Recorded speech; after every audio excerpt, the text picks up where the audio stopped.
ایک نے دوسرے سے پوچھا بتا تیری گھر میں کیسی گزر رہی ہے. اب یہ تو نہیں بتا سکتا تب بیوی کا غلام ہوں, بڑی مظلوم ہوں, اپنی ذلت بھی چھپانی تھی اور جھوٹ بھی نہیں بولنا تھا. کہتا ہے کچھ بھی نہیں, میری تو بڑی اچھی گزر رہی ہے, اللہ کا شکر ہے. تیرے بھائی کی بدماشی تو تجھے پتہ ہی ہے. کہہ رہا ہے صبح اٹھتا ہوں, چائے اپنے لیے میں خود اس لیے بنا دیتا ہوں کہ یار میں خود اچھی چائے بنا لیتا ہوں, تو میں جب بناتا ہوں تو میں سوچتا ہوں چل تیری بھابھی کے لیے بھی ایک کپ اس میں ڈال دوں یار, جب بنی رہی ہے تو وہ بھی پی لے گی.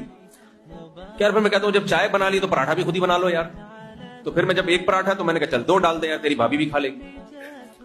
کہہ رہے اس کے بعد آفس جاتا ہوں, دوپہر جب کھانے کے لیے آتا ہوں تو لنچ جو ہے پھر میں لیتا ہوا آتا ہوں, اور جب میں لا ہی رہا ہوں تو چل تیری بھابھی بھی کھا لے گی. شام کی چائے تو تجھے پتا ہے, میں نے بتایا تھا چائے میں اپنے ہاتھ سے بناتا ہوں, پھر جب بناتا ہوں تو میں سوچتا ہوں 1 کپ اور ڈال دو, تیری بھابھی بھی پی لے گی. اور میں کہتا ہوں یار جب دن بھر کی جب میں نے خود ہی کیا ہے تو اس تکلف کی کیا ضرورت ہے, ڈنر بھی میں خود ہی بنا لوں, اور جب خود بنا رہا ہوں تو میں کہتا ہوں تیری بھابھی بھی کھا لے گی یار, اس میں شوربہ زیادہ کر دو. برتن رہ گئے تو پھر مجھے خیال ہوتا ہے تیری بھابھی تھک گئی ہوگی بہت زیادہ, یہ بہت ظلم ہے کہ اس پہ برتن دھونے کا بوجھ ڈالا جائے, اس لیے برتن میں خود ہی دھو لیتا ہوں.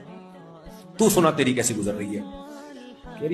کہتا ہے میری بھی ایسے کتوں جیسی گزر رہی ہے, لیکن مجھے ایسے بتانا نہیں آتا جیسے تجھے آتا ہے.